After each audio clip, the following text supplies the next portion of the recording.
وعلیکم ورحمۃ اللہ وبرکاتہ۔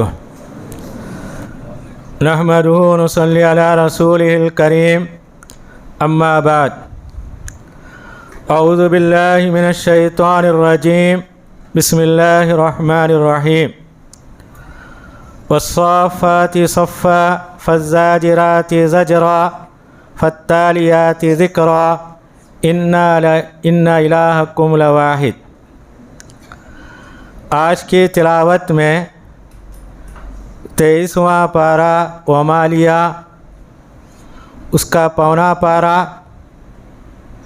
اور 24واں پارہ فمن اظلم، اس کا آدھا پارہ، مکمل سوا پارے کی تلاوت ہوئی، جس میں سورہ صافات کی 180 پر 2 آیتیں، سورہ صاد کی 80 پر 8 آیتیں، سورہ زمر کی 70 پر 5 آیتیں، سورہ مومن کی 50 آیتیں، مکمل 390 پر 5 آیتوں کی تلاوت ہوئی۔ اللہ رب العزت سے دعا ہے آج کی تلاوت کو اور اس کے سننے کو قبول فرمائے اور ہمارے گناہوں کو معاف فرمائے۔ سورہ کے ابتدا میں اللہ تعالیٰ نے فرشتوں کی قسم کھائی۔ جب اللہ تعالیٰ کسی کی قسم کھاتے ہیں اس کی عظمت دکھانے کے لیے، اللہ تعالیٰ کی فرشتوں کی خوبیاں بیان کرتے ہوئے کہتے ہیں، فرشتے کیا ہے اللہ کے سامنے صف کی شکل میں عبادت کرتے ہیں۔ قریب مل کے بیٹھیے، جو لوگ پیچھے ہیں وہ بھی اندر آ جائیے۔ ساتوں آسمان کے اوپر بیت المعمور، جو گھر اللہ کے فرشتوں کے لیے تعمیر کیا گیا، اس کے اندر روزانہ 70,000 فرشتے اللہ کی عبادت کرتے ہیں۔ جو ایک مرتبہ عبادت کرتا ہے قیامت تک ان کی باری نہیں آتی۔ انہی کی صفیں نماز کے اندر جو ہماری صفیں ہیں وہی بنائی گئی۔ نبی کریم صلی اللہ علیہ وسلم نے کہا، اللہ کے فرشتے پہلی صف مکمل کرتے ہیں، اس کے بعد دوسری، اس کے بعد تیسری۔ ہم بھی کیا ہے نمازوں کے اندر پہلی صف، دوسری صف، تیسری صف مکمل کرتے ہیں۔ اس کے بعد اللہ تعالیٰ نے یہ بتایا، وقفوہم انہم مسئولون، قیامت کے دن یہ کہا جائے گا ان کو یہاں ٹھہراؤ، ان سے سوال کرنا ہے۔ قیامت کے دن کیا حساب کتاب ہوگا؟ نبی کریم صلی اللہ علیہ وسلم نے کہا، ابن آدم کے پیر اس وقت تک نہیں ہٹیں گے جب تک کہ ان کو 5 سوالات کا جواب دینا ہے۔ پہلا سوال کیا ہے؟ عمر کے بارے میں پوچھا جائے گا، عمر کو کہاں گوایا۔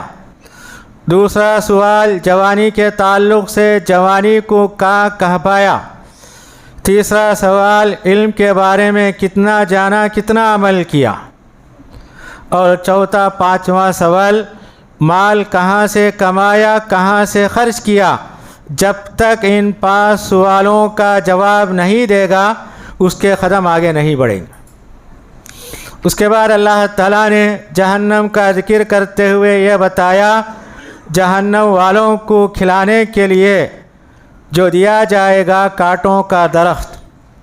اللہ تعالیٰ کہتے ہیں یہ درخت کیا ہے؟ جہنم کے نچلے حصے میں اگتا ہے، اور آگ کیا ہے؟ جلانے والی چیز، مگر اللہ تعالیٰ یہ جہنم میں کانٹوں کا درخت پیدا کرتے ہیں۔ وہی کیا ہے؟ ان کے لیے غذا ہے، ان کے حلق میں اٹک جائے گا، نہ باہر آئے گا نہ پیٹ میں جائے گا۔ سورہ غاشیہ کے اندر اللہ تعالیٰ نے کہا، ان کا یہ کھانا نہ ان کو موٹا کرے گا نہ ان کو بھوک مٹائے گا۔ اس کے بعد اللہ تعالیٰ نے جنت والوں کا ایک نقشہ کھینچا۔ جنت والے آپس میں بیٹھ کر ایک دوسرے سے سوال کرتے رہیں گے، آپس میں باتیں کرتے رہیں گے۔ اس میں سے ایک آدمی یہ کہے گا، دنیا میں میرا ایک دوست تھا، وہ مجھ سے کہا کرتا تھا، کیا تو رسول پر ایمان لایا؟ جبکہ وہ کافر مشرک تھا، اس سے کہا کرتا تھا کیا رسول کی بات کو تو سچ جانتا ہے؟ کیا مرنے کے بعد دوبارہ اٹھنا اس پر تیرا یقین ہے؟ وہ سوال کرتا تھا، مگر یہ کہتا تھا میں اس بات کو نہیں مانتا۔ وہ جنت والے آپس میں کہیں گے کاش وہ ہمارا بھائی دنیا کے اندر ہمارا دوست تھا، اگر ہم اسے دیکھ لیتے۔ تو اللہ تعالیٰ کہیں گے وہ جہنم کے درمیان ہے، دیکھنا چاہے دیکھ لو۔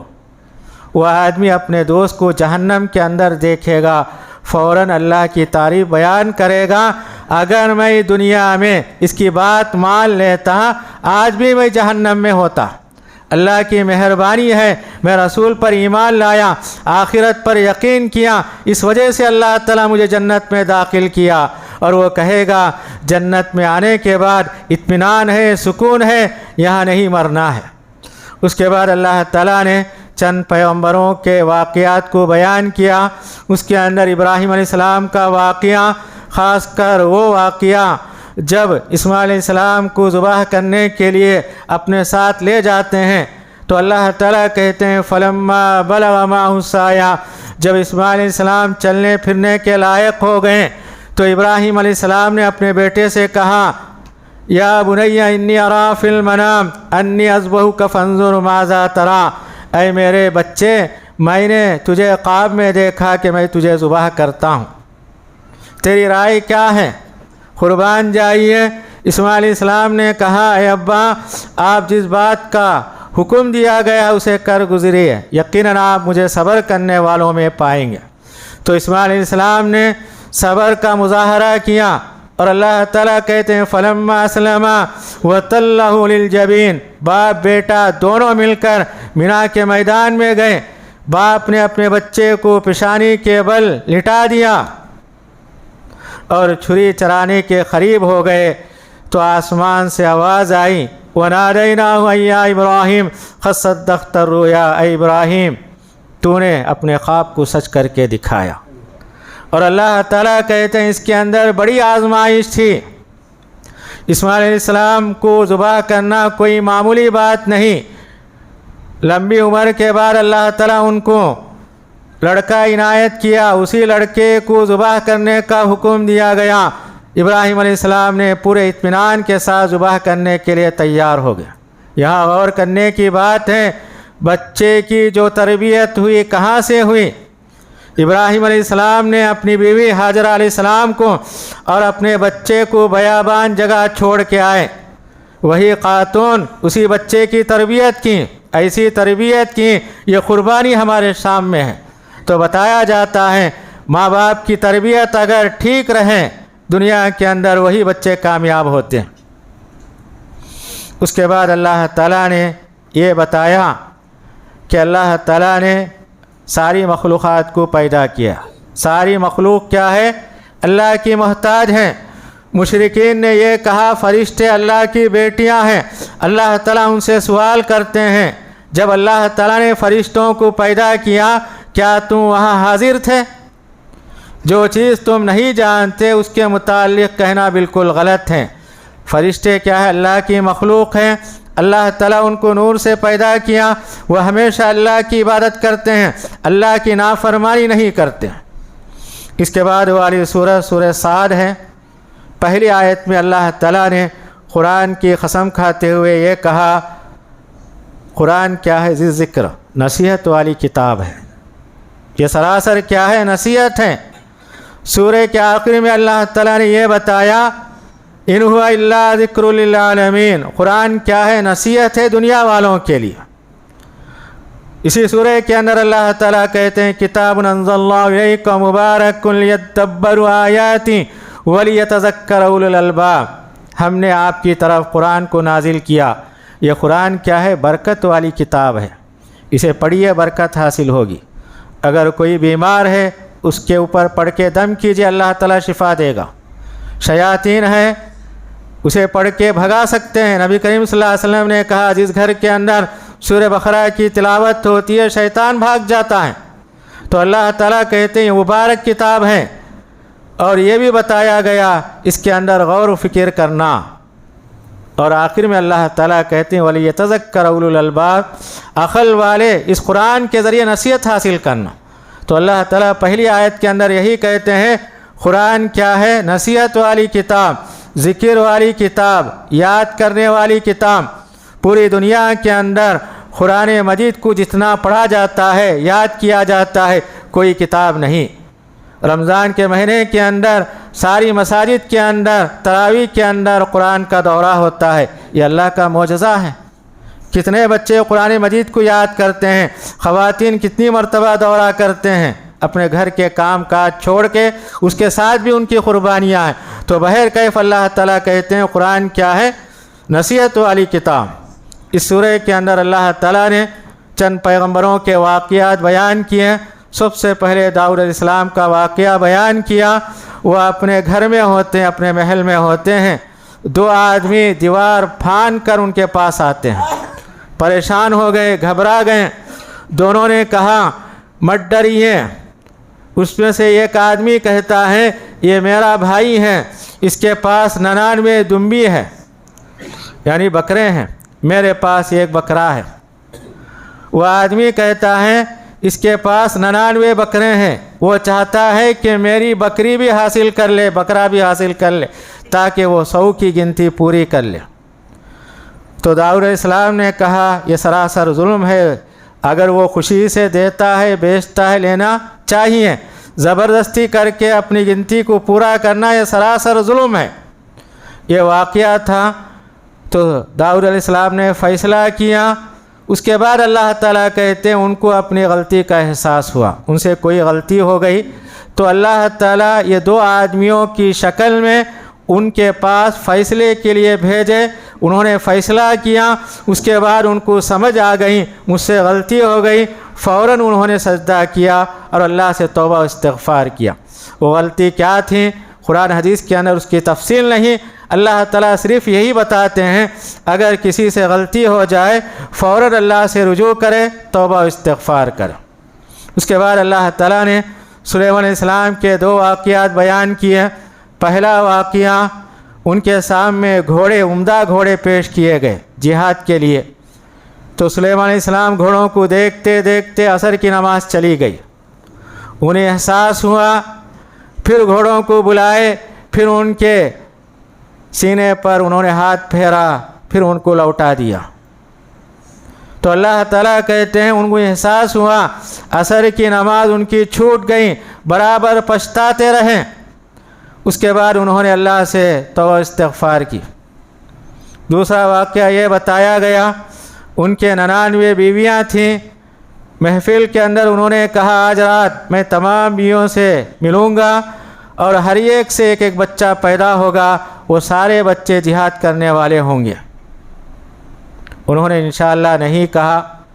اس کے بعد دیکھا گیا ایک بیوی جس کا حمل ٹھہرا، جب بچہ پیدا ہونے کا وقت آیا تو اللہ تعالیٰ کہتے ہیں نامکمل بچہ پیدا ہوا، ان کے سامنے پیش کیا گیا۔ اس کے بعد انہیں احساس ہوا میں نے اللہ کا ذکر انشاءاللہ نہیں کہا۔ نبی کریم صلی اللہ علیہ وسلم نے کہا اگر وہ انشاءاللہ اس وقت کہتے ہیں ان کے سارے 99 بچے پیدا ہوتے، وہ سارے کے سارے اللہ کے راستے میں جہاد کرنے والے ہوتے۔ اس کے بعد اللہ تعالیٰ نے ایوب علیہ السلام کا واقعہ بیان کیا۔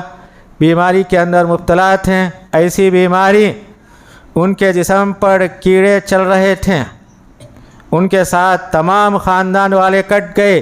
ایک بیوی ان کی خدمت کرنے والی تھی، وہ اللہ سے دعا کرتے ہیں انی مسنی الشیطان بنصب و عذاب، مجھے شیطان کے جانب سے تکلیف پہنچی ہے۔